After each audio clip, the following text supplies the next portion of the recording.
بسم الله. حضرات السادة أعضاء الجمعية العامة للأمم المتحدة،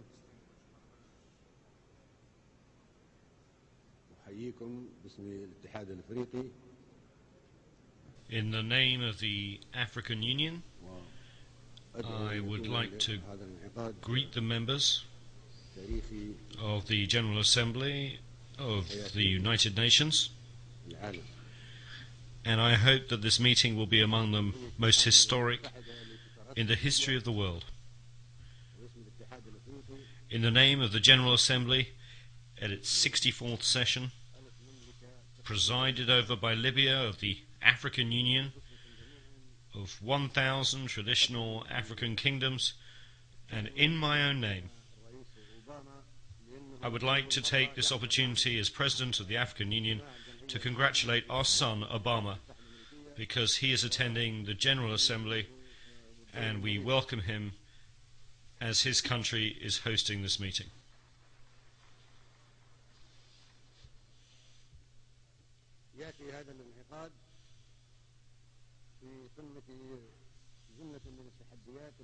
This session is taking place in the midst of so many challenges facing us, and the whole world should come together and unite its efforts to defeat the challenges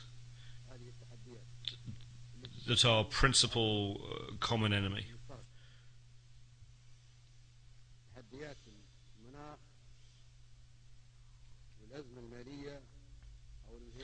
Those of climate change and international crises such as the capitalist economic decline, the food and water crises, desertification, terrorism, immigration, piracy, man-made and natural epidemics, and nuclear proliferation.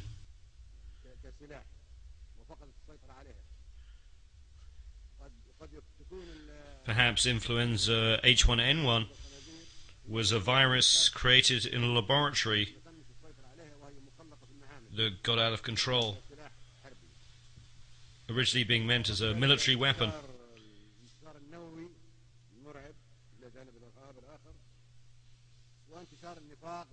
Such challenges also include hypocrisy, poverty, fear, materialism, and immorality.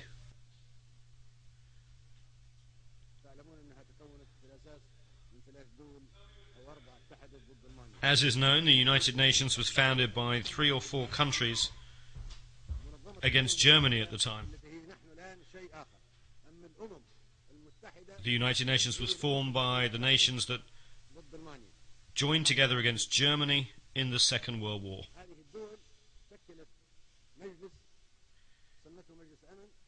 Those countries formed a body called the Security Council, made its own countries permanent members, and granted them the power of veto. We were not present at that time. The United Nations was shaped in line with those 3 countries and wanted us to step into the shoes originally designed against Germany. That is the real substance of the United Nations when it was founded over 60 years ago. That happened in the absence of some 165 countries, at a ratio of 1 to 8.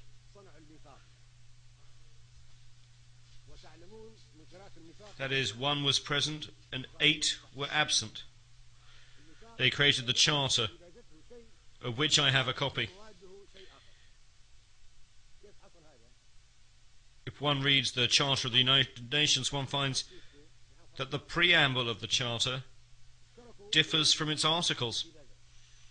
How did it come into existence?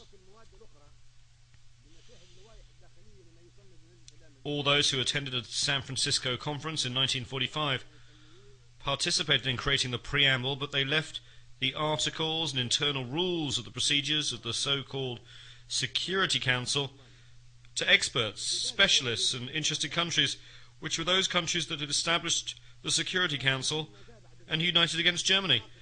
The preamble is very appealing and no one objects to it, but all the provisions that follow it completely contradict the preamble.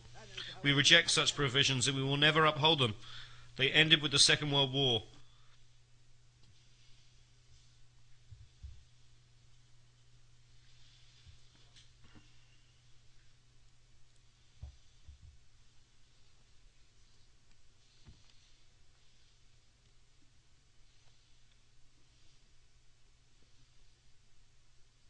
الديباجة تقول إن الأمم متساوية كبيرها وصغيرها. The preamble says that all nations, small or large, are equal. Are we equal when it comes to the permanent seats? No, we're not equal. The preamble states in writing that all nations are equal whether they are small or large. Do we have the right to veto? Are we equal? The preamble says that we have equal rights whether we are large or small. That is what is stated and what we agreed in the preamble. So the veto contradicts the Charter. The permanent seats contradict the Charter. We neither accept nor recognize the veto. الميثاق يقول التزمنا في الديباجة ألا تستخدم القوة المسلحة. The preamble of the Charter states that armed force shall not be used save in the common interest. That is the preamble that we agreed to and signed, and we joined the United Nations because we wanted the Charter to reflect that.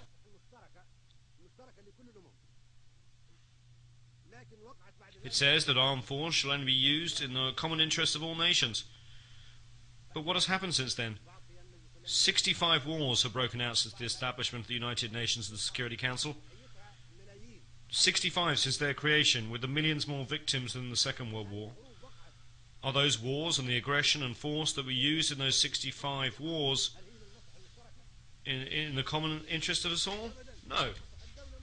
They were in the interest of 1 or 3 or 4 countries, but not of all nations.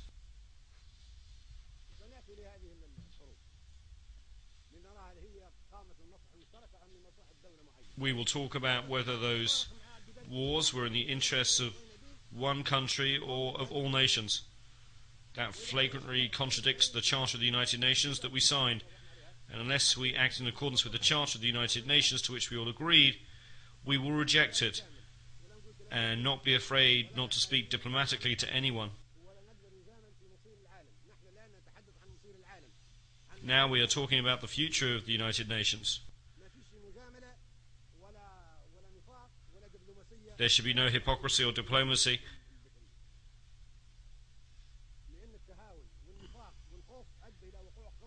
because it concerns the important and vital issue of the future of the world. It was hypocrisy that brought about 65 wars since the establishment of the United Nations.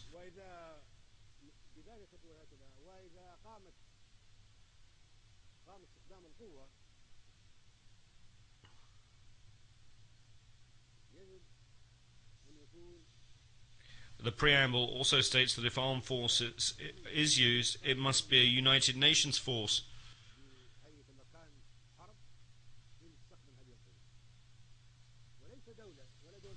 Thus military intervention by the United Nations with the joint agreement of the United Nations, not 1 or 2 or 3 countries using armed force.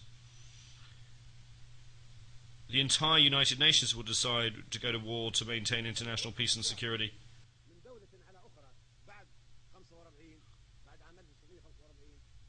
Since the establishment of the United Nations in 1945, if there's an act of aggression by one country against another, the entire United Nations should deter and stop that act.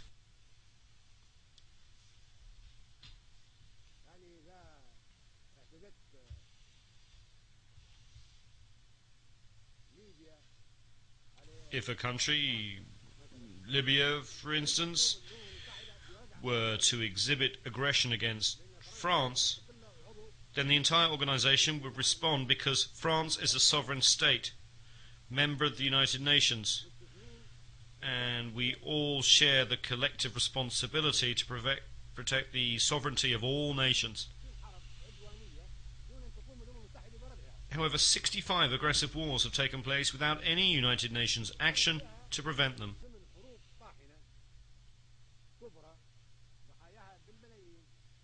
8 other massive, fierce wars, whose victims number some 2 million, have been waged by member states that enjoy veto powers.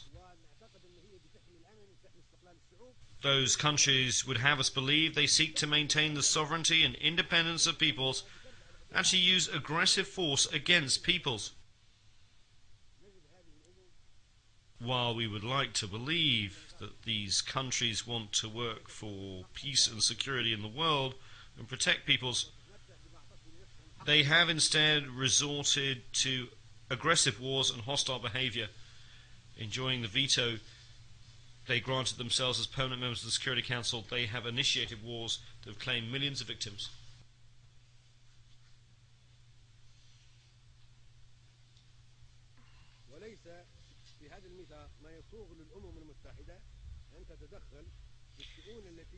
The principle of non-interference in the internal affairs of states is enshrined in the Charter of the United Nations.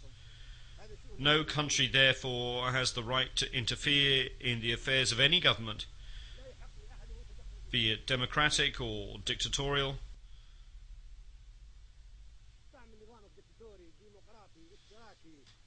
Democratic, dictatorial, socialist or capitalist, reactionary or progressive. This is the responsibility of each society. It is an internal matter for the people of the country concerned. The senators of Rome once appointed their leader Julius Caesar a dictator because it was good for Rome at that time. No one can say of Rome at that time that it gave Caesar the veto. The veto is not mentioned in the Charter.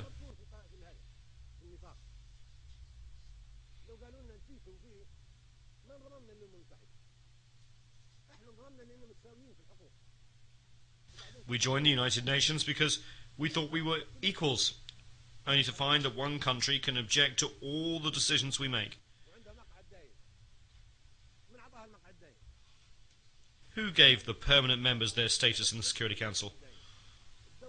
4 of them granted this status to themselves. The only country that we in this assembly elected to a permanent member status in the Security Council is China. This was done democratically. But the other seats were imposed upon us in an undemocratically through a dictatorial procedure carried out against our will, and we should not accept it.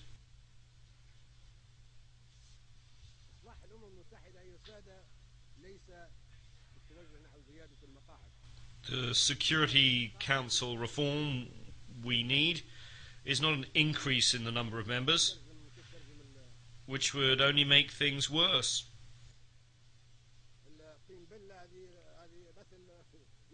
To use a common expression, if you add more water, you get more mud. It would add insult to injury.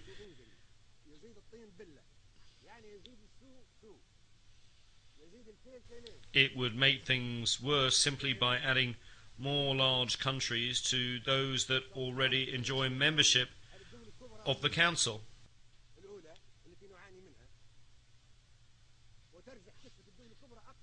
It would merely perpetuate the proliferation of superpowers. We therefore reject the addition of any more permanent seats. The solution is not to have more permanent seats, which would be very dangerous. Adding more superpowers would crush the peoples of small, vulnerable, and third world countries, which are coming together in what has been called the Group of 100. 100 small countries banding together in a forum that one member has called the Forum of Small States.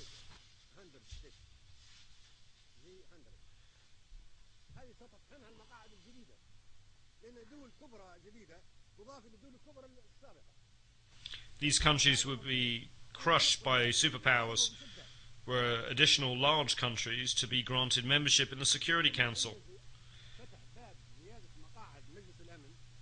This door must be closed. We reject it strongly and categorically.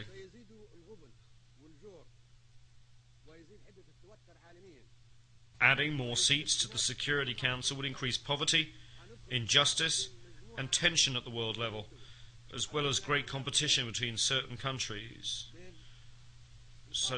such as Italy, Germany,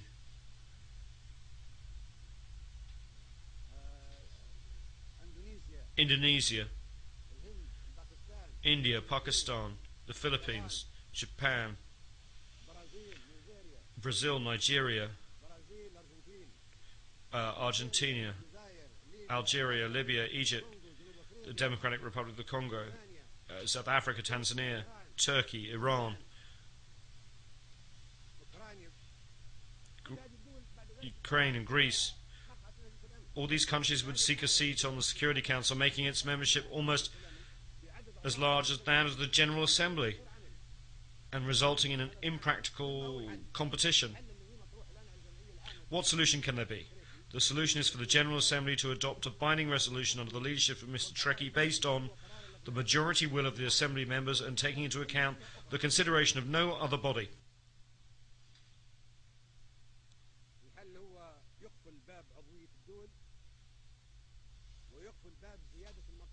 The solution is to close Security Council memberships to the admission of further states.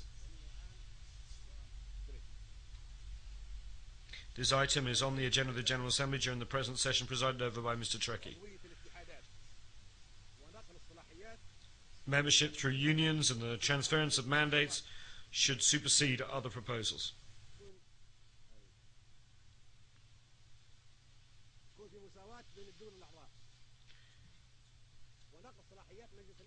We should focus on the achievement of democracy based on the equality of member states. There should be equality among member states and the powers and mandates of the Security Council, and it should be transferred to the General Assembly. Membership should be for unions, not for states.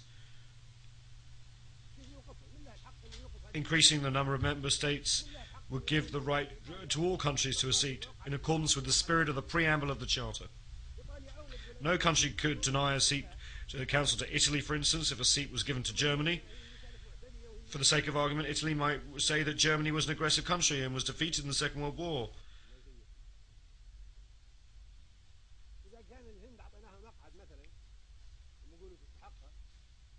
If we gave India a seat, Pakistan would say that it too is a nuclear country and deserves a seat. And those two countries are at war. It would be a dangerous situation. If we gave a seat to Japan, then we should give one to Indonesia, the largest Muslim country, then Turkey, and then Iran and Ukraine would make the same claim. What could we say to Argentina or Brazil? Libya deserves a seat for its efforts in the service of world security by discarding its weapons of mass destruction. Then South Africa, Tanzania, Ukraine would demand the same. All these countries are important. The door to Security Council membership should be closed. This approach is a falsehood, a trick that has been exposed. If we want to reform the United Nations, bringing in more superpowers is not the way. The solution is to foster democracy at the level of the General Congress of the world, the General Assembly, to which the powers of the Security Council should be transferred. The Security Council will become merely an instrument for implementing the decisions taken by the General Assembly, which would be the Parliament, the Legislative Assembly of the world. This assembly is our democratic forum, and the Security Council should be responsible before it. We should not accept the current situation. These are the legislators of the members of the United Nations, and their resolutions should be binding. It is said that the General Assembly should do whatever the Security Council recommends. On the contrary, the Security Council should do whatever the General Assembly decides.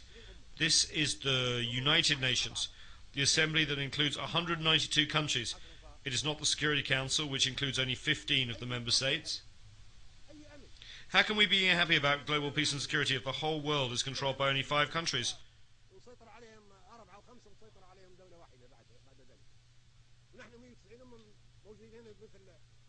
We are 192 nations and countries, and we are like Speaker's Corner in London's Hyde Park.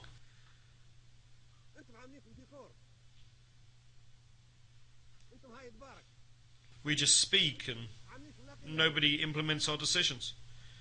We're a mere decoration without any real substance. We are Speaker's Corner, no more, no less.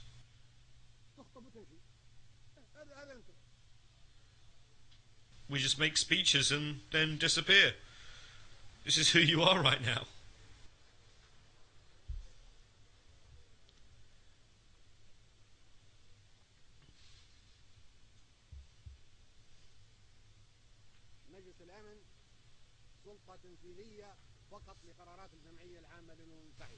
Once the Security Council becomes only an executive body for resolutions adopted by the General Assembly, there will be no competition for membership of the Council.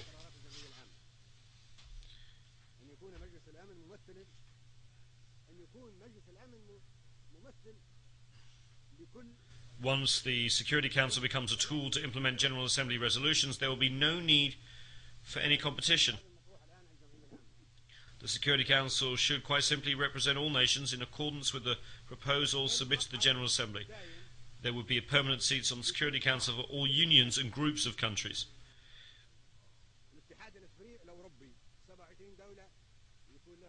The 27 countries of the European Union should have a permanent seat on the Security Council.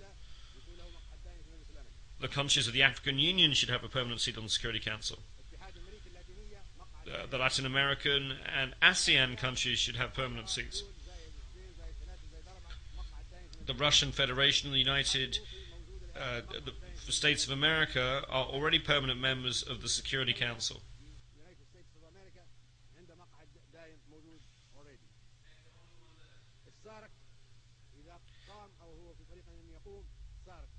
The Southern African Development Community, SADC, once it's fully established, should have a permanent seat. The 22 countries of the Arab League should have a permanent seat. The 57 countries of the Islamic Conference should have a permanent seat. The 118 countries of the non-aligned movement should have a permanent seat.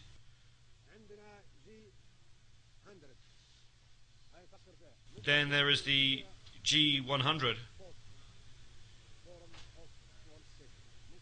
Perhaps the small countries should also have a permanent seat. Countries not included in the unions that I have mentioned could perhaps be assigned a permanent seat to be occupied by them in rotation every 6 or 12 months. I'm thinking of countries like Japan and Australia that are outside organizations as ASEAN, or like the Russian Federation that is not a member of European or Latin American or African unions. This would be a solution for them if the General Assembly votes in favor of it.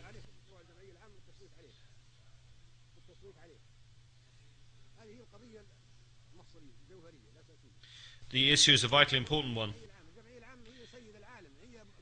As has already been mentioned, the General Assembly is the Congress and Parliament of the world, the leader of the world. We are the nations, and anyone outside this General Assembly will not be recognized. The President of the Assembly, Mr. Ali Abdul Salam Treki, and Secretary General Ban Ki-moon will produce a legal draft and set up the necessary committees to submit this proposal to a vote. That from now on, the Security Council will be made up of unions of nations. In this way we will have justice and democracy, and we will no longer have a Security Council consisting of countries which have been chosen because they have nuclear weapons, large economies, or advanced technology. That is terrorism.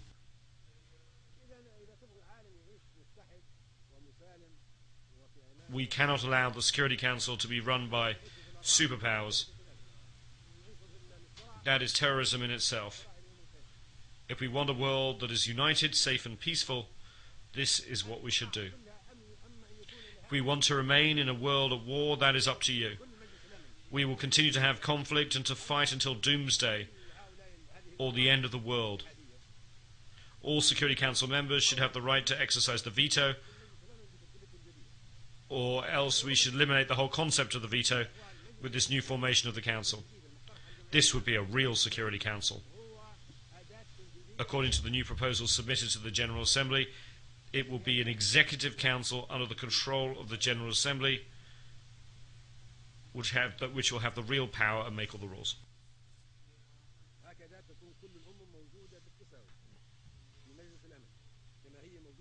In this way, all countries will be on an equal footing in the Security Council, just as they are in the General Assembly. In the General Assembly, we are all treated equally when it comes to membership and voting.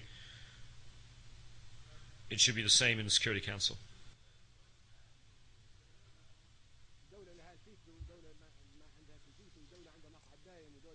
Currently, one country has a veto, another country does not have a veto. One country has a permanent seat, another country does not have a permanent seat. We should not accept this, nor should we accept any resolution adopted by the Security Council in its current composition. We are under trusteeship. We were colonized, and now we were independent. We are here today to decide the future of the world in a democratic way that will maintain the peace and security of all nations, large and small, as equals. Otherwise, it is terrorism. For terrorism is not just Al-Qaeda, but can also take other forms. We should be guided by the majority of the votes in the General Assembly alone. If the General Assembly takes the decision by voting, then its wishes should be obeyed and its decision should be enforced. No one is above the General Assembly. Anyone who says he is above the Assembly should leave the United Nations and be on his own.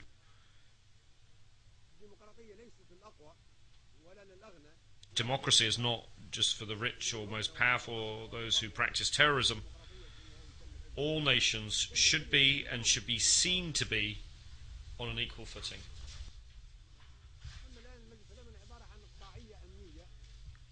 At present, the Security Council is security feudalism, political feudalism, for those with permanent seats, protected by them and used against us. It should be called not the Security Council, but the Terror Council.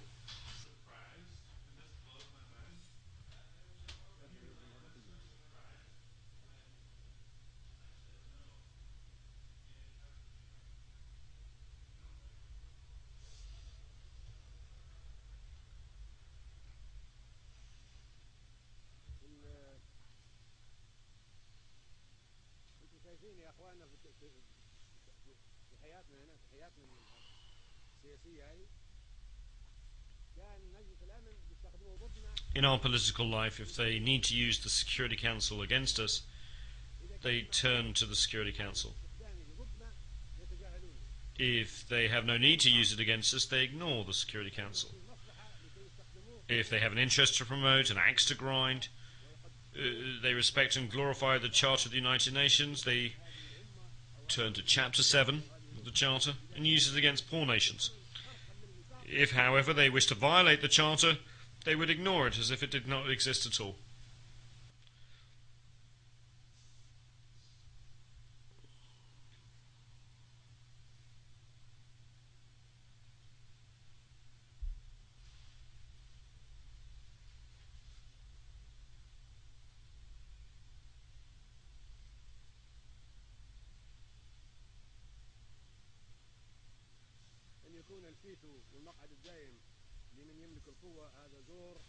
If the veto of the permanent members of the Security Council is given to those who have the power, this is injustice and terrorism and should not be tolerated by us.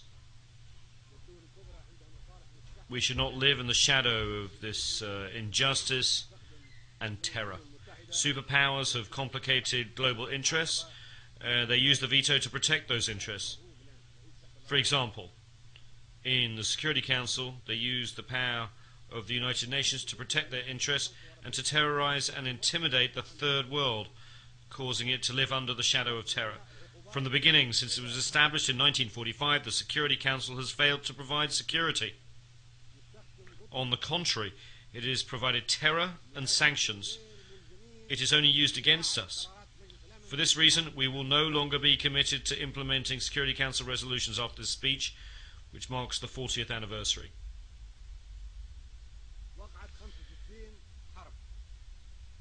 65 wars have broken out, either fighting among small countries or wars of aggression waged against us by superpowers. The Security Council, in clear violation of the Charter of the United Nations, failed to take action to stop these wars or acts of aggression against small nations and peoples. The General Assembly will vote on a number of historic proposals. Either we act as one or we will fragment. If each nation were to have its own version of the General Assembly, the Security Council and the various instruments and each will have to have an equal footing. The powers that currently fill the permanent seats would be confined to use of their own sovereign bodies, whether they be 3 or 4 of them, and would have to exercise their rights against themselves. This is of no concern to us. If they want to keep their permanent seats, that's fine. Permanent seats will be of no concern to us. We shall never submit to their control or to their exercise of the veto that was given to them. We are not so foolish as to give up the right of veto to the superpowers to use so they can treat us as second-class citizens and outcast nations. It's not we who decided that those countries are the superpowers and respected nations with the power to act on behalf of 192 countries.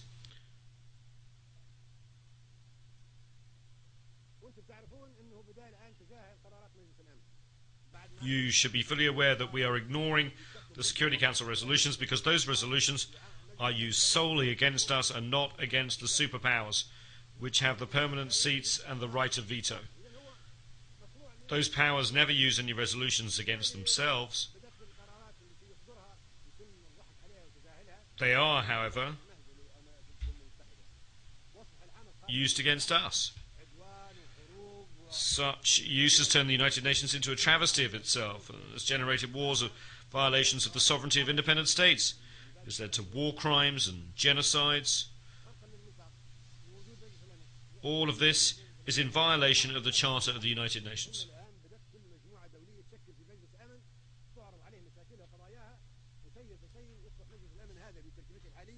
Since no one pays attention to the Security Council of the United Nations, each country and community has established its own Security Council, and the Security Council here has become isolated.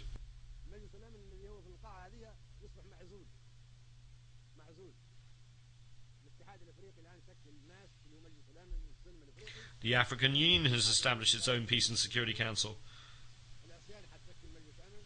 The European Union has established a Security Council, and Asian countries have already established their own Security Council soon. Latin America will have its own Security Council, as will the 120 non-aligned nations. This means that we've already lost the confidence in the United Nations Security Council, which has not provided us with security, and that's why we now are creating the new regional security councils. We are not committed to obeying the rules or the resolutions of the United Nations Security Council in its present form because it is undemocratic, dictatorial, and unjust.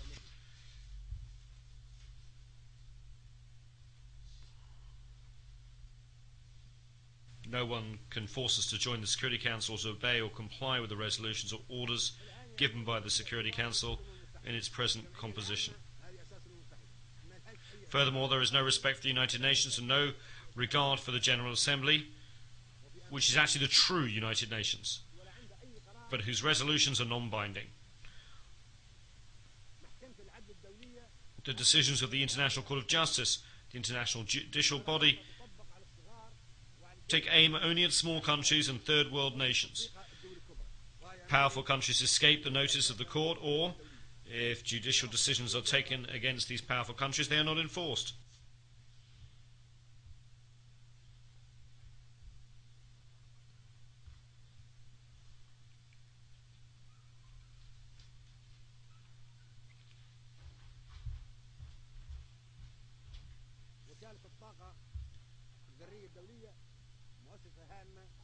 The International Atomic Energy Agency, IAEA, is an important agency within the United Nations. Powerful countries, however, are not accountable to it or under its jurisdiction.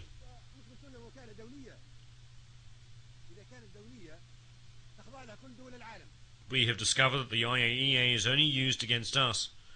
We are told that it's an international organization, but if that's the case, then all the countries of the world should be under its jurisdiction.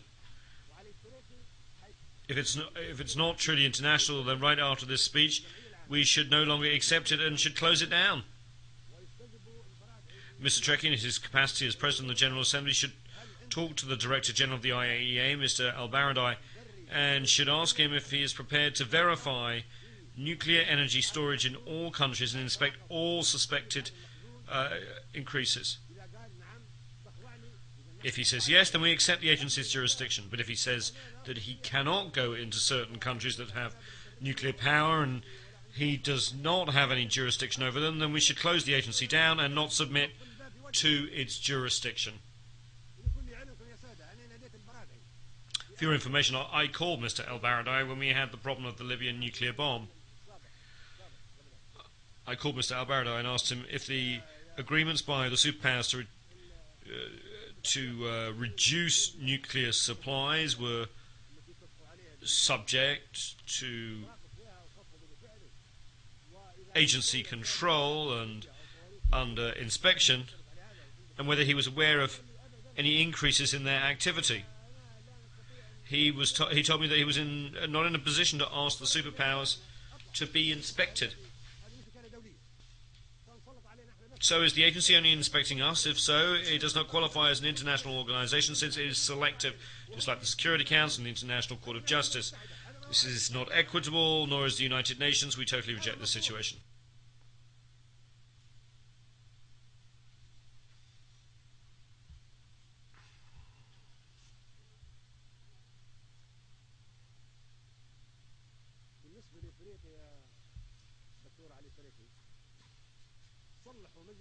Regarding Africa,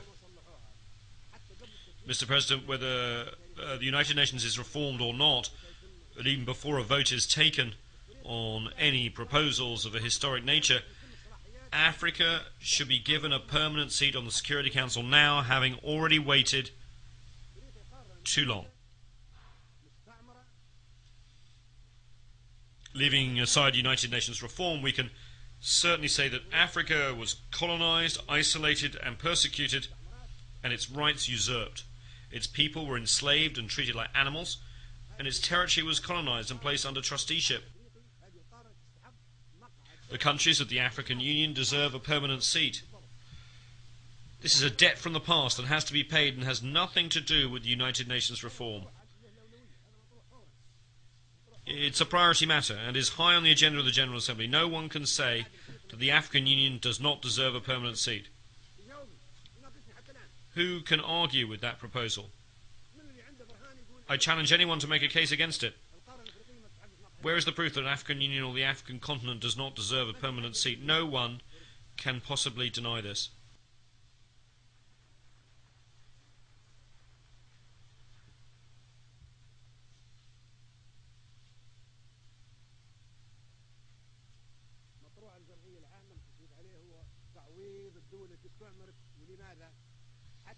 Another matter that should be voted on in the General Assembly is that of compensation for countries that were colonized so as to prevent the colonization of a continent, the usurpation of its rights and the pillaging of its wealth from happening again. Why are Africans going to Europe? Why are the Asians going to Europe? Why are Latin Americans going to Europe?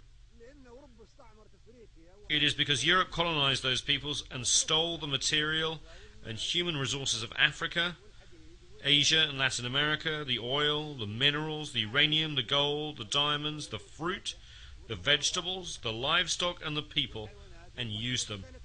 Now, new generations of Asians, Latin Americans and Africans are seeking to reclaim that stolen wealth, as they have the right to do so. At the Libyan border, I recently stopped 1,000 African migrants headed for Europe. I asked them why were they going there. They told me it was to take back their stolen wealth, that they would not be leaving otherwise. Who can restore the wealth that was taken from us? If you decide to restore all this wealth, there will be no more immigration from the Philippines, Latin America, Mauritius, and India. Let us have the wealth that was stolen from us. Africa deserves $777 trillion in compensation from countries that colonized it.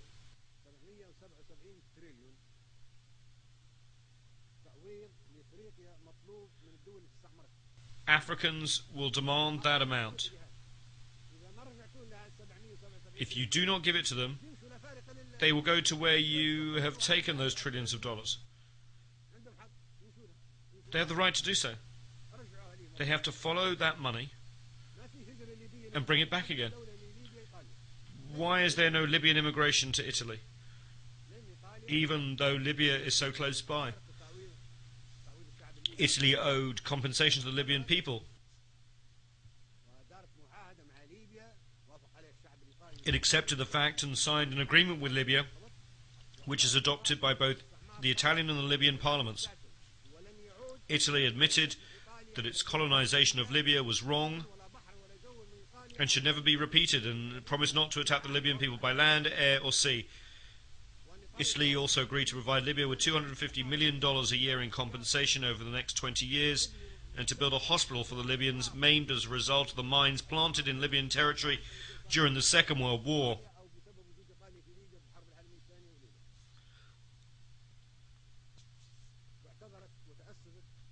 Italy apologized and promised that it would never again occupy the territory of another country.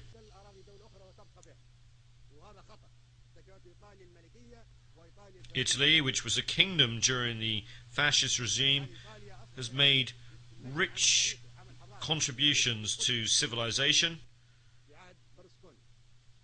should be commended for this achievement, together with Prime Minister Berlusconi and his predecessor, who made their own contributions in that regard.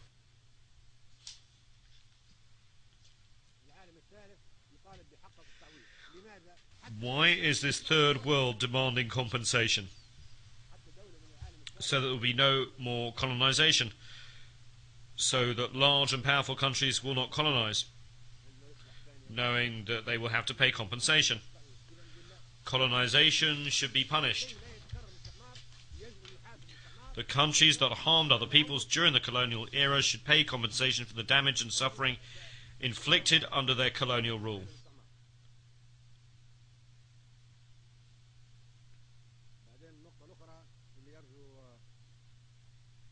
There's another point that I would like to make.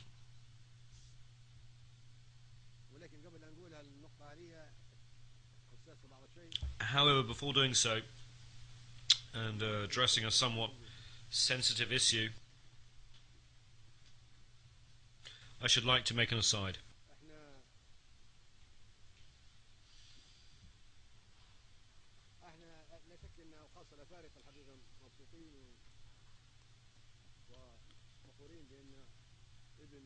We Africans are happy and proud indeed. The son of Africa is now President of the United States of America. That is a historic event. Now, in a country where blacks once could not mingle with whites, in cafes or restaurants, or sit next to them on a bus, the American people have elected as their president a young black man, Mr. Obama, of Kenyan heritage. That is a wonderful thing, and we are proud. It marks the beginning of a change. However, as far as I'm concerned, Obama is a temporary relief for the next 4 or 8 years. I'm afraid that we may then go back to square one. No one can guarantee how America will be governed after Obama.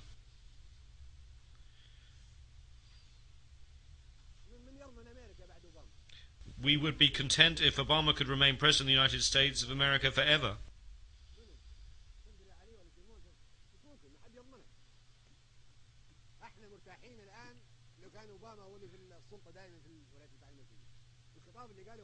The statement that he just made shows that he's completely different from any American president that we have seen.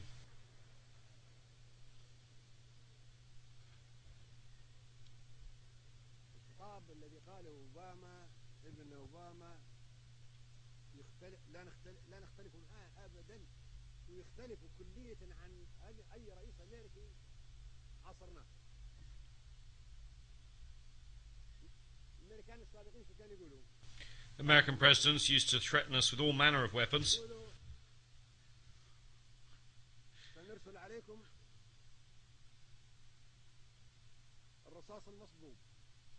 saying that they would send us Desert Storm, grapes of wrath, rolling thunder, and poisonous roses for Libyan children.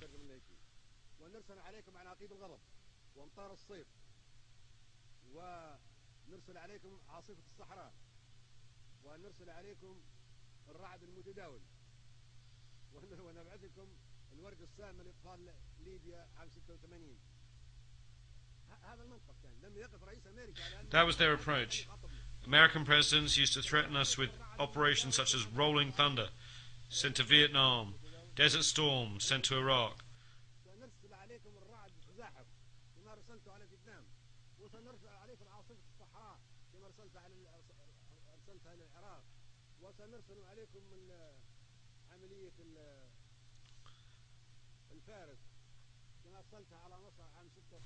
Musketeer sent to Egypt in 1956, even though America opposed it.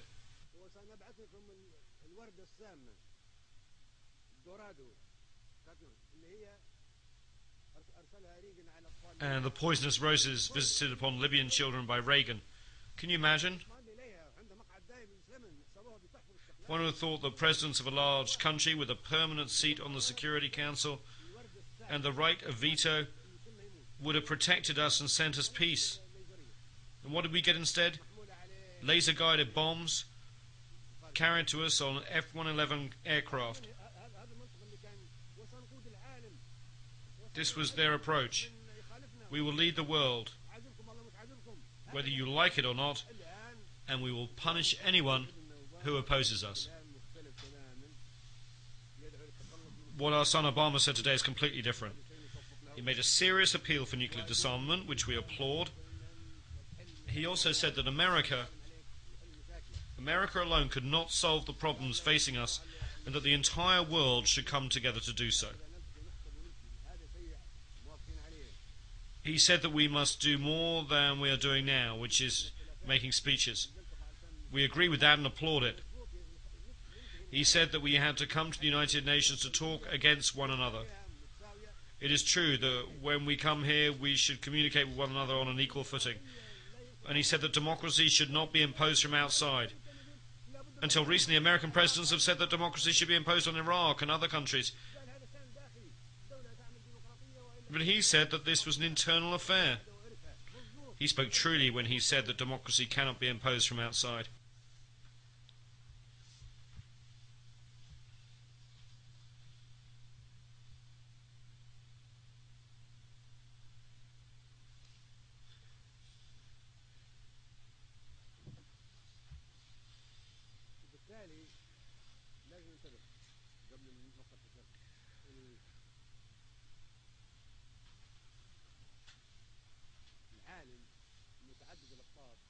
So we have to be cautious. Before I make these sensitive remarks, I note that the whole world has so many polarities. Listen, should we have a world of so many polarities? Can we not have nations on an equal footing? Let's have an answer. Does anyone have an answer as to whether it's better to have a world of so many polarities? Why can we not have equal standing? Should we have patriarchs? Should we have popes? Should we have gods? Why should we have a world of so many polarities? We reject such a world and call for a world where big and small are equal.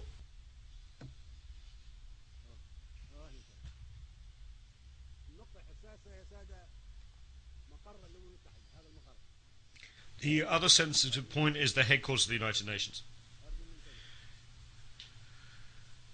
Can I have your attention, please?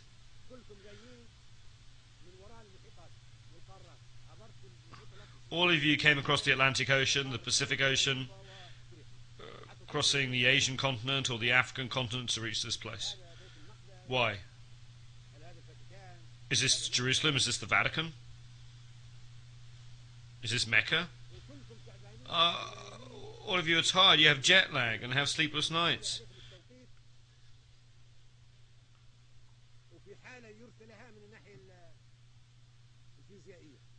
You're very tired, very low physically.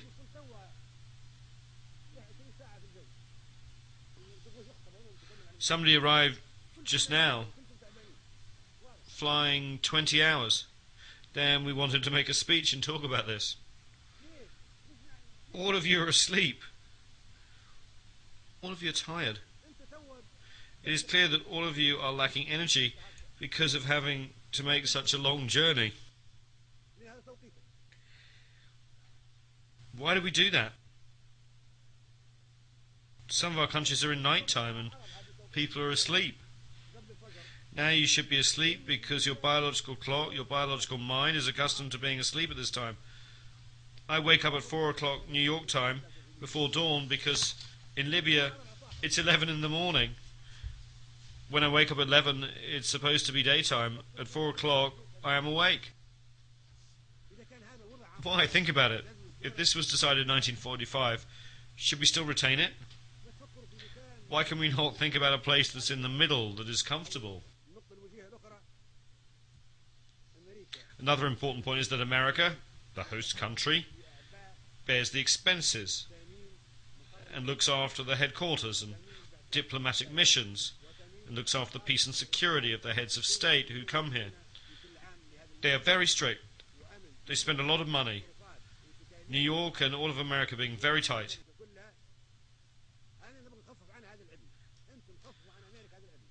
I want to relieve America of this hardship. We should thank America. We should say to America, thank you for all the trouble that you've taken on yourself. We say thank you, America. We want to help reassure America and New York and keep them calm. They should not have the responsibility of looking after security. Perhaps someday a terrorist could cause an explosion or a bomb or a president. This place is targeted by Al-Qaeda, this very building.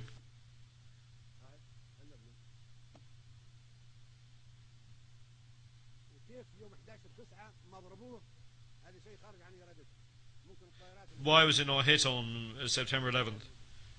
It was beyond their power. The next target would be this place. I'm not saying this in an offhand manner. We have tens of members of Al-Qaeda detained in Libyan prisons. Their confessions are very scary. That makes America live under tension. One never knows what will happen. Perhaps America or this place will be targeted again by a rocket. Perhaps tens of heads of state will die. What we want to relieve America from this worry, we should take the place to where it is not targeted. Now, after 50 years, the United Nations headquarters should be taken to another part of the hemisphere. Another 50 years in the Western Hemisphere. For the next 50 years, it should be in the Eastern Hemisphere or in the Middle Hemisphere by rotation. Now, with 64 years, we have an extra 14 years over the 50, so the headquarters should be moved to somewhere else. This is not an insult to America, it's a service to America. We should thank America. This was possible in 1945, and we should not accept it now, of course. this should be put on the vote of the General Assembly.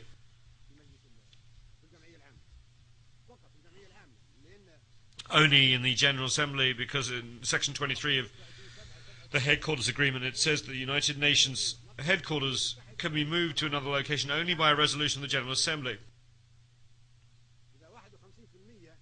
If 51% of the Assembly approves relocation of headquarters, then it can be moved.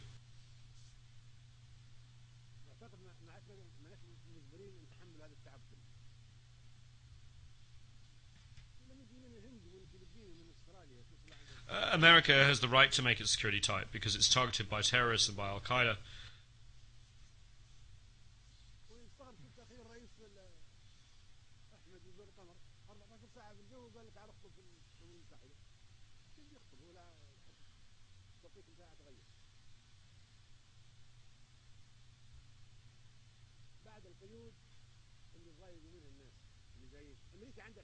America has the right to take all security measures.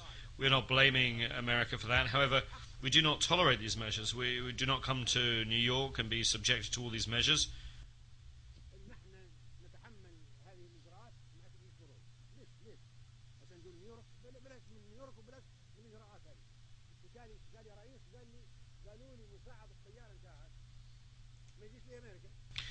One president told me that he was told that his co-pilot could not come to America because there were restrictions. He asked how could he cross the Atlantic without a co-pilot? Why? He doesn't know how to come here.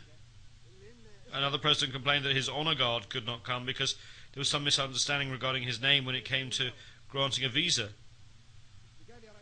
Another president said his own doctor could not get a visa and could not come to America.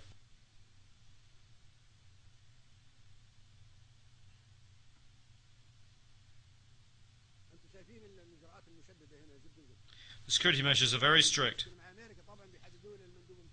If a country has any problems with America, they will set up restrictions on the movement of member delegations, as if one is in Guantanamo.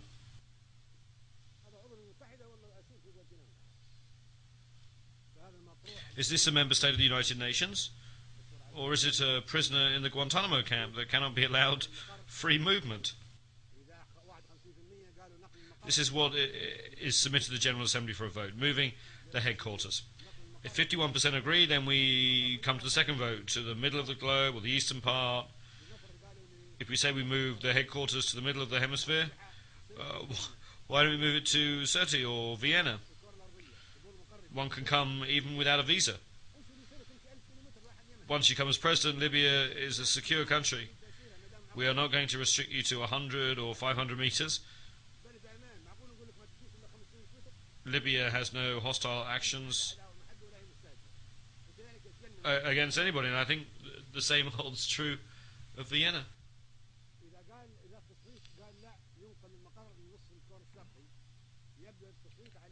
If the vote says we should move headquarters to the eastern part, then it will be Delhi or Beijing, the capital of China or the capital of India. That's logical, my brothers. I do not think there will be any objection to that. Then you will thank me for this proposal, for eliminating the suffering and trouble of flying 14, 15 or 20 hours to come here. No one can blame America or say that America will reduce its contributions to the United Nations. No one should have that bad a thought. America, I'm sure, is committed to its international obligations. America will not be angry. It will thank you for alleviating its hardship, for taking on all the hardship and all the restrictions, even though this place is targeted by terrorists.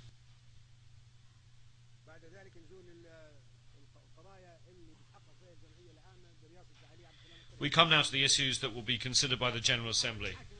We are about to put the United Nations on trial. The old organizations will be finished and a new one will emerge. This is not a normal gathering.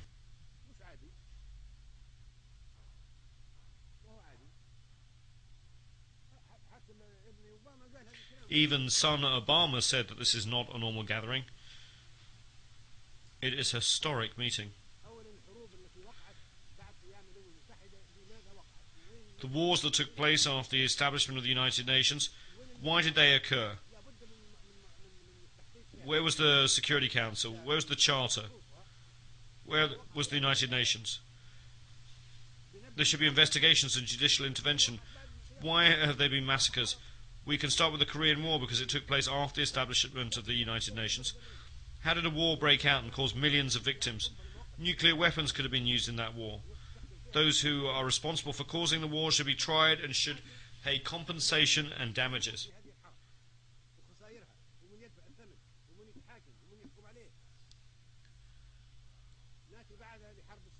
Then we come to the Suez Canal War of 1956. That file should be opened wide. 3 countries with permanent seats on the Security Council and with the right of veto in the Council attacked a member state of this General Assembly. A country that was a sovereign state, Egypt, was attacked. Its army was destroyed. Thousands of Egyptians were killed and many Egyptian towns and entities were destroyed, all because Egypt wanted to nationalize the Suez Canal. How could such a thing have happened during an era of the United Nations and the Charter? How is it possible to guarantee that such a thing will not be repeated unless we make amends for past wrongs? Those were dangerous events, and the Suez Canal and Korean War files should be reopened. Next we come to the Vietnam War. There were 3 million victims of that war. During 12 days, more bombs were dropped than during 4 years of the Second World War.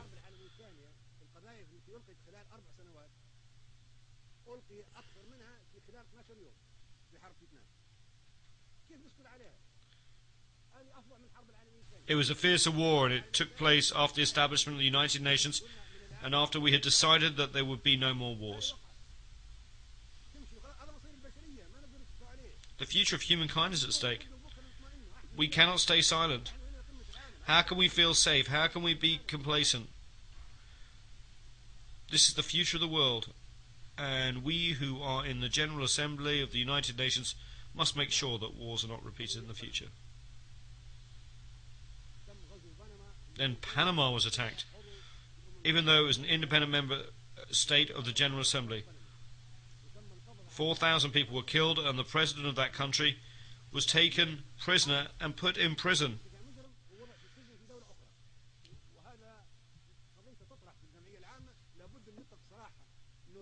Noriega should be released. We should open that file. How can we entitle a country that is a United Nations member state to wage war against another country, capture its president, treat him as a criminal and put him in prison? Who would accept that?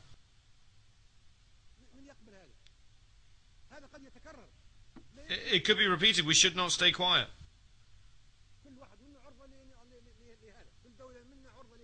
We should have an investigation. Any one of us member states could face the same situation, especially if such aggression is by a member state with a permanent seat on the Security Council and with responsibility to maintain peace and security worldwide. Then there is the war in Grenada. The country was invaded even though it was a member state.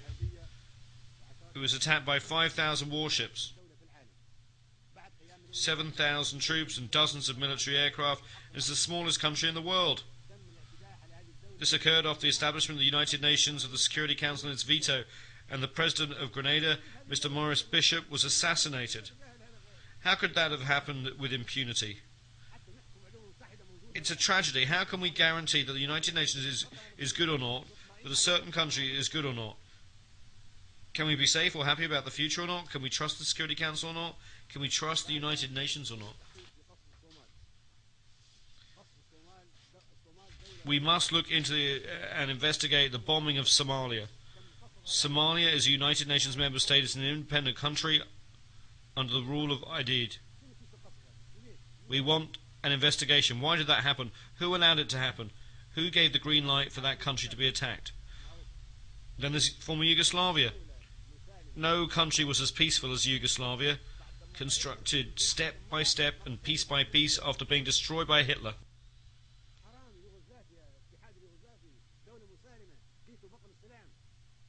We destroyed it, as if we were doing the same job as Hitler.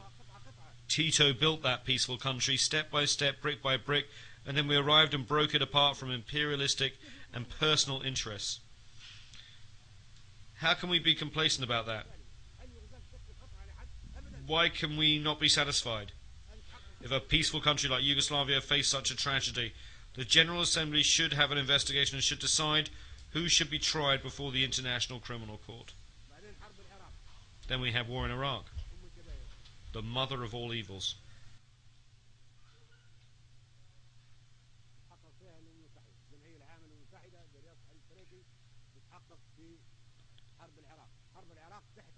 The United Nations should investigate that. The General Assembly, presided over by Mr. Trekkie, should investigate that. The invasion of Iraq was a violation of the United Nations Charter. It was done without any justification by the superpowers with permanent seats on the Security Council.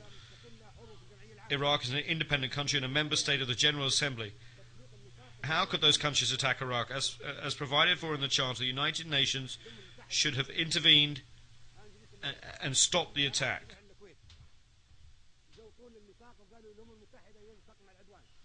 We spoke in the General Assembly and urged it to use the Charter to stop that attack. We were against the invasion of Kuwait, and the Arab countries fought Iraq alongside foreign countries in name of the United Nations Charter.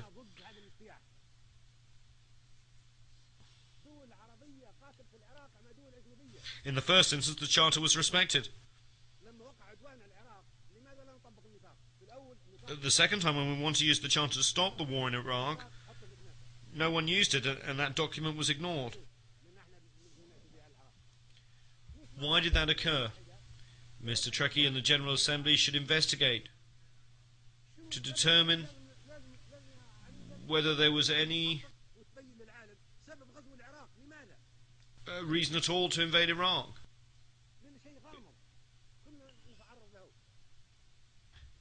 Because the reasons for that attack remain mysterious and ambiguous, and we might face the same destiny.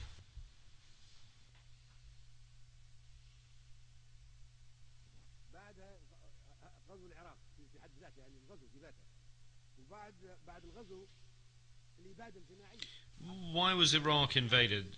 The invasion itself was a serious violation of the United Nations Charter, and it was wrong. There was also a total massacre or genocide. More than 1.5 million Iraqis were killed. We want to bring the Iraqi file before the International Criminal Court, and we want those who committed mass murder against the Iraqi people to be tried. It's not easy for Charles Taylor to be tried, or Bashir to be tried, or for Noriega to be tried. It's all easy for them.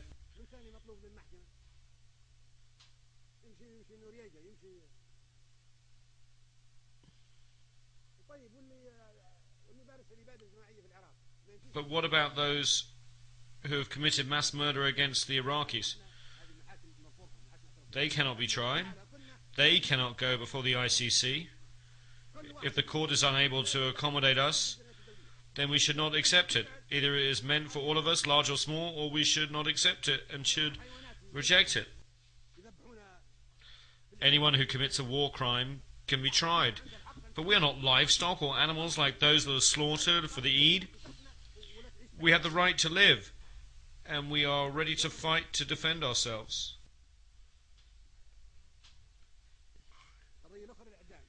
We have the right to live in dignity under the sun and on earth. They have already tested us, and we have withstood the test. There are other things as well. What is it that Iraqi prisoners of war can be sentenced to death? When Iraq was invaded and the president of Iraq was taken, he was a prisoner of war. He should not have been tried.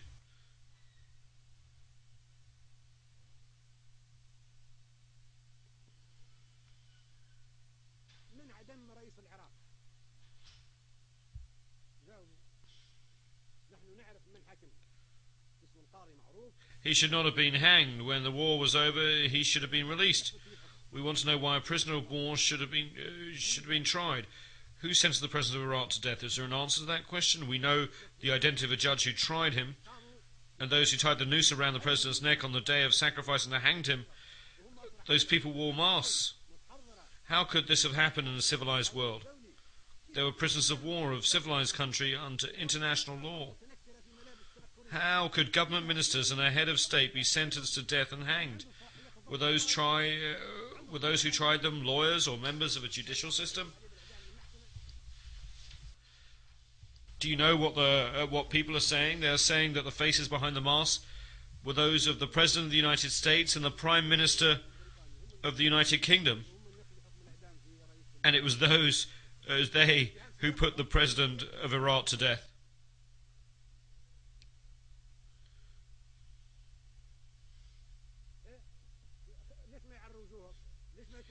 Why do the executioners not unmask their faces? Why do we not know their ranks? Why do we not know whether they were officers, judges, soldiers or doctors? How does it come to the President, the state member of the United Nations, was sentenced to death and killed? We do not know the identity of the executioners. The United Nations is duty-bound to answer these questions. Who carried out the death sentence? They must have legal status and official responsibilities. We should know their identities, and we should know about the presence of a physician and the nature of all the legal proceedings. That would be true for an ordinary citizen, let alone for the president of a state member of the United Nations who was put to death in this manner.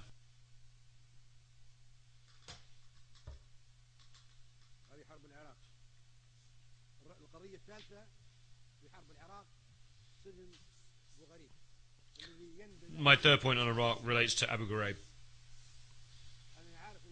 This was a disgrace to humankind. I know that the United States authorities would investigate the scandal, but the United Nations must not ignore it either. The General Assembly should investigate this matter.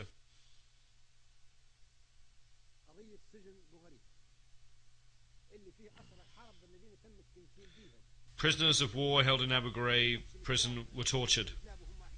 Dogs were set on them. Men were raped. This is the unprecedented in the history of war.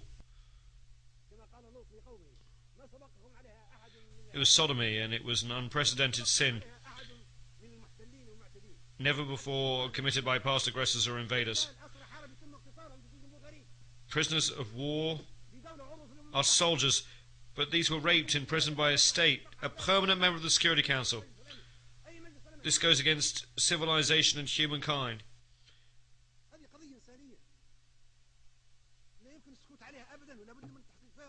We must not keep silent. We must know the facts. Even today, 250,000 of Iraqi prisoners, men and women alike, remain in Abu Ghraib. They are being maltreated, persecuted and raped. There must be an investigation.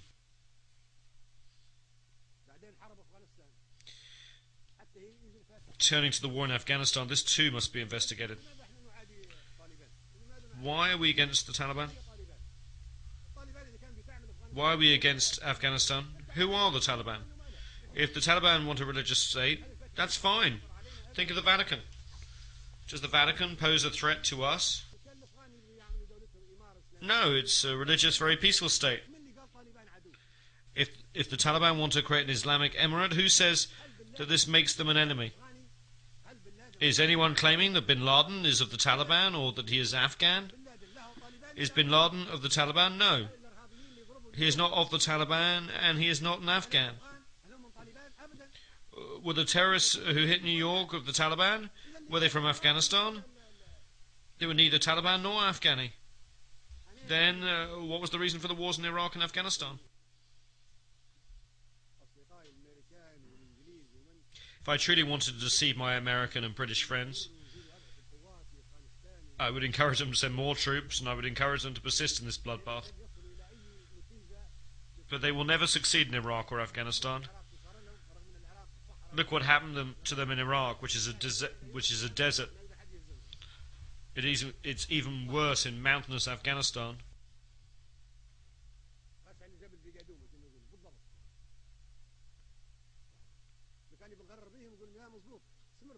If I wanted to deceive them, I would tell them to continue the wars in Iraq and Afghanistan.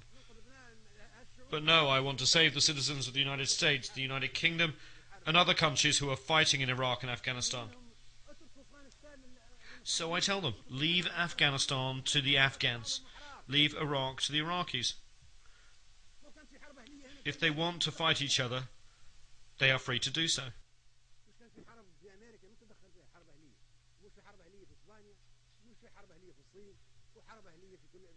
America had its civil war, and no one interfered in it. There were civil wars in Spain, China, and countries all over the world. No place on earth has been free of civil wars. Let there be a civil war in Iraq.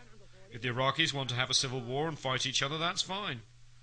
Who says that if the Taliban form a government, they would possess intercontinental missiles of the kind of airplanes that hit New York?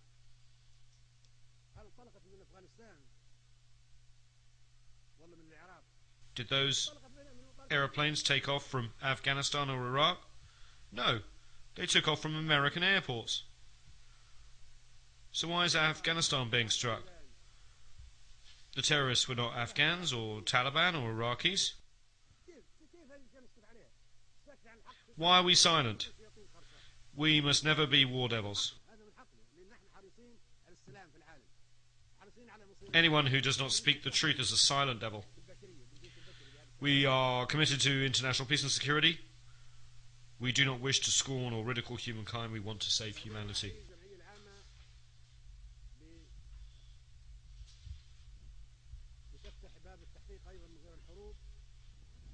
As President of the General Assembly, Mr. Ali Trekkie should open an investigation of the assassinations file, in addition to the war files. Who killed Patrice Lumumba and why?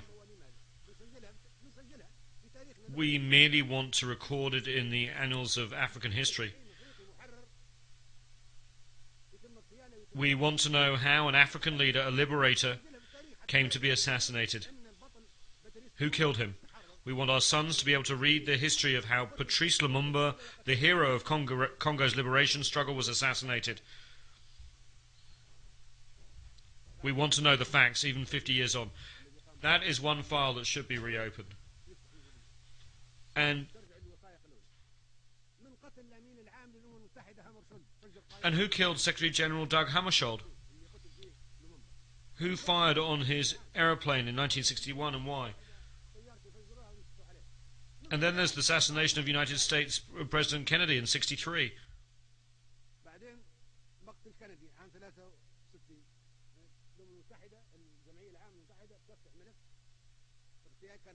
We want to know who killed him and why. There was someone called Lee Harvey Oswald, who was then killed by one Jack Ruby.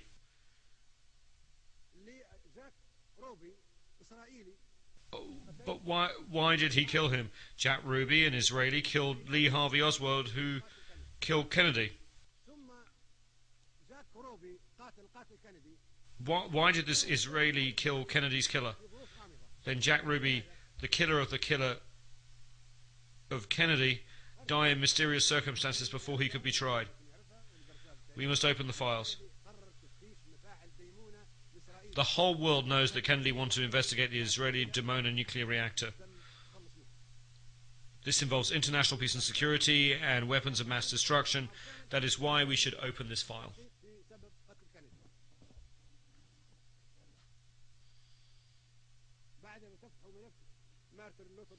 Then there's the assassination of Martin Luther King, the black reverend and human rights activist. His assassination was a plot, and we should know why he was killed and who killed him. And then there was Khalil Wazir, or Abu Jihad, a Palestinian, was attacked. He was living peacefully in Tunisia, a member state, and that country's sovereignty was not respected. We cannot keep silent, even though submarines and ships were detected along the coast of Tunisia where he was killed. No one was accused or tried. Abu Yad was also killed, and we should know how he was killed. He was killed in ambiguous circumstances.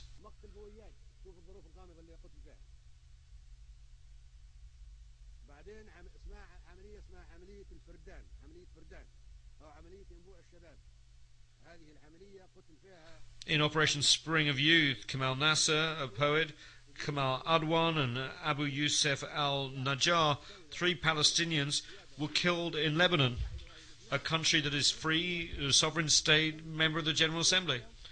They were attacked and killed while sleeping peacefully. We should know who killed them, and he should be tried so that the crimes against humanity are not repeated.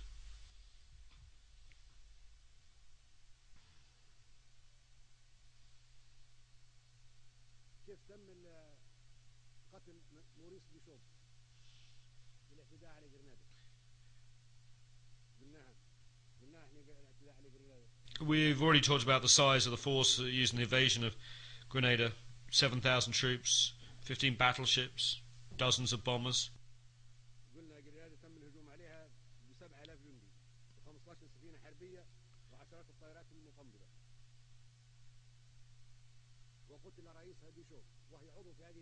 And President Bishop was killed even though Grenada was a member state. Those are crimes, and we cannot keep silent. Otherwise we will look like sacrificial beasts. We are not animals. Year after year we are attacked. We defend ourselves, our sons, our children, and we are not afraid. We have the right to live, and the earth is not destined for violence, but for us all. We can never live on this earth in such humiliation. So those are the wars.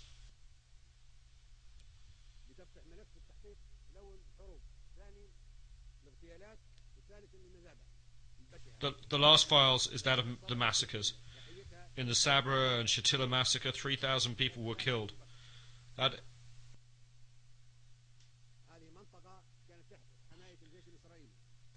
area was under the protection of the occupying Israeli army and was the site of huge and calamitous massacre in which 3,000 Palestinian men, women and children were killed. How can we keep quiet? Lebanon is a sovereign state. A member of the General Assembly was occupied. Sabra and Shatila were under Israeli control, and then the massacre took place. And then there was the 2008 massacre in Gaza. There were 1,000 women and 2,200 children among the victims killed in the massacre in Gaza in 2008.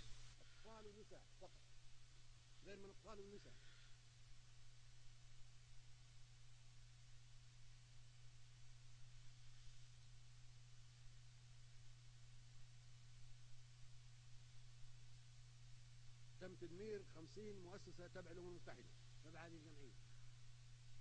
60 United Nations facilities and another 30 belonging to non-governmental organizations were damaged.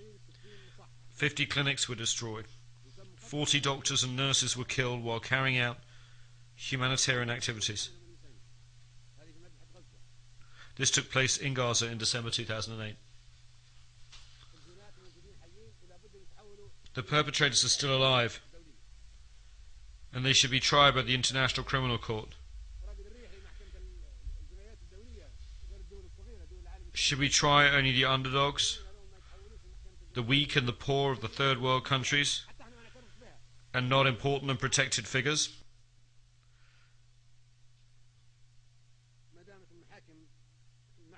Under international law, they should all face trial for the consequences of the crimes that they have committed. Otherwise, the role of the ICC would never be recognized. If the decisions of the ICC are not respected or implemented, if the General Assembly and the Security Council mean nothing, and if the International Atomic Energy Agency serves only certain countries and organizations, then what is the United Nations? It would mean that the United Nations is nothing, and this is insignificant. Where is it? There is no United Nations. Then, while piracy may be a phenomenon of the high seas, a form of terrorism, we may talk about the piracy in Somalia. Somalis are not pirates. We are the pirates. We went there and usurped their economic zones, their fishing, their wealth. Libya, India, Japan, America, any country in the world. We're all pirates. We all entered the territorial waters and economic zones of Somalia and stole. The Somalis are protecting their own fish, their sustenance. They have become pirates because they are defending their children's food. Now we seek to address that matter in the wrong way. Should we send warships to Somalia? We should send warships to the pirates who have attacked and seized the economic zones and wealth of the Somalis and the food of their children. I met the pirates, and I told them that I would negotiate an agreement between them and the international community that respects the 200-mile exclusive economic zone under the law of the sea, that protects all marine resources belonging to the Somali people. And that stops all countries from disposing of toxic waste along the Somali coast. In return, the Somalis would no longer attack any ships. We will propose and draft such an international treaty and submit it to the General Assembly. That is the solution. The solution does not lie in sending more military ships to fight the Somalis. That is not a solution. We are addressing the phenomena of piracy and terrorism in the wrong way. Today there is swine flu. Perhaps tomorrow there'll be fish flu. Because sometimes we produce viruses by controlling them. It is a commercial business. Capitalist companies produce viruses so that they can generate and sell vaccinations. This is very shameful and poor ethics. Vaccinations and medicine should not be sold.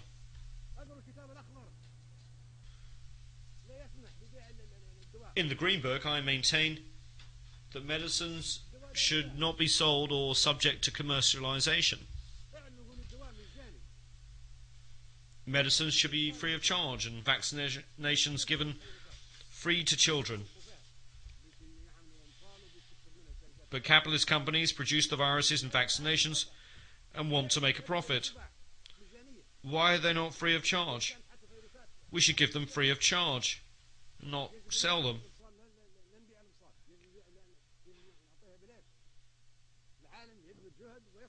The entire world should strive to protect our people, create and manufacture vaccinations, and then give them for free to children and women and not profit by them. All those items are on the agenda of the General Assembly, which has to exercise that duty.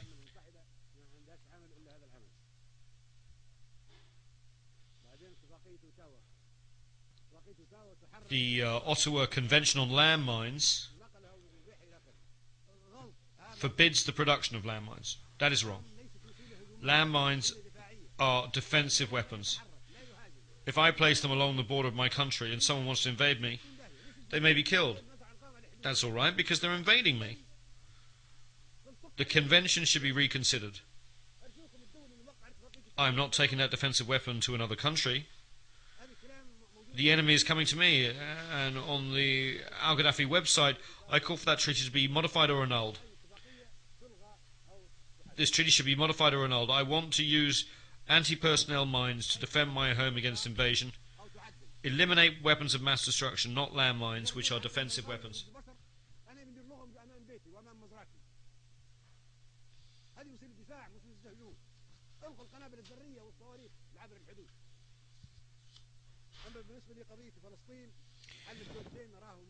With regard to the Palestinian situation, the two-state solution is impossible. It is not practical.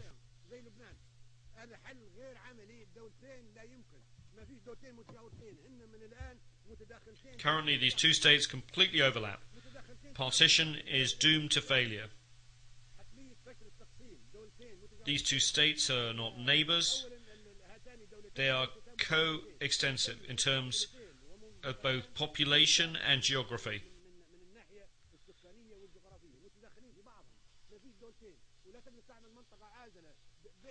A buffer zone cannot be created between the two states because there are 500,000 Israeli settlers in the West Bank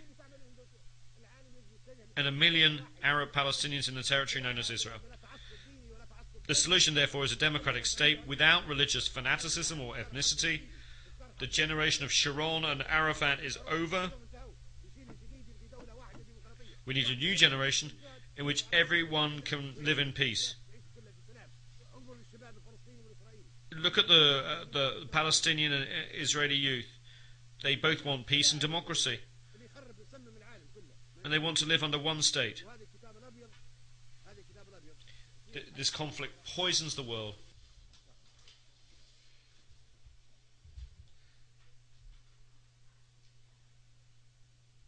The White Book actually has the solution. I hold it here.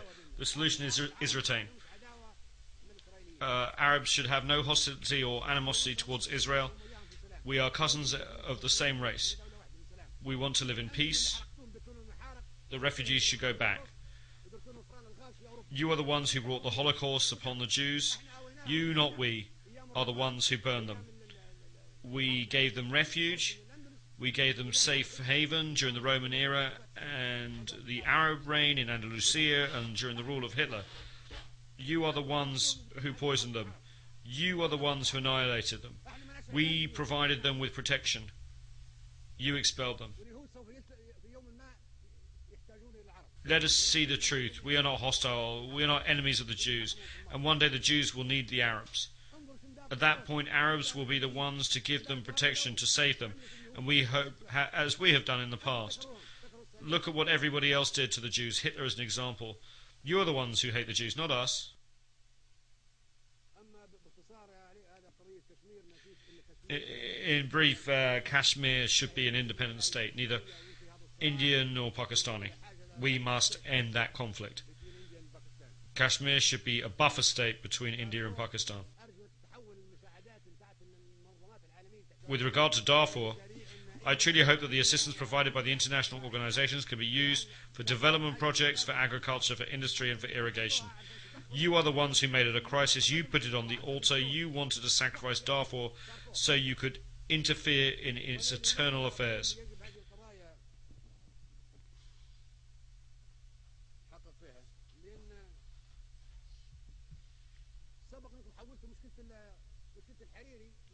You've turned the Hariri problem into a United Nations problem. You are selling Hariri's corpse. You just want to settle scores with Syria. Lebanon is an independent state. It has law courts, a judiciary and police. At this stage, it is no longer the perpetrators that are being sought. The real wish is to settle scores with Syria, not ensure justice for Hariri. The cases of Khalil al-Wazir, Lumumba, Kennedy and Hammarskjöld should also have been turned over to the United Nations if the Hariri case merits such attention.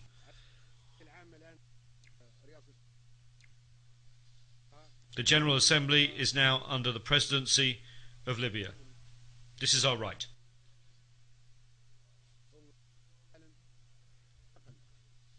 Libya hopes that you will assist in making the transition from a world fraught with crises and tension in a world which humanity, peace and tolerance prevail.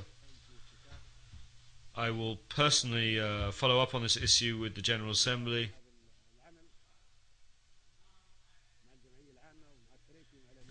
General Assembly and President Trekkie and the Secretary General.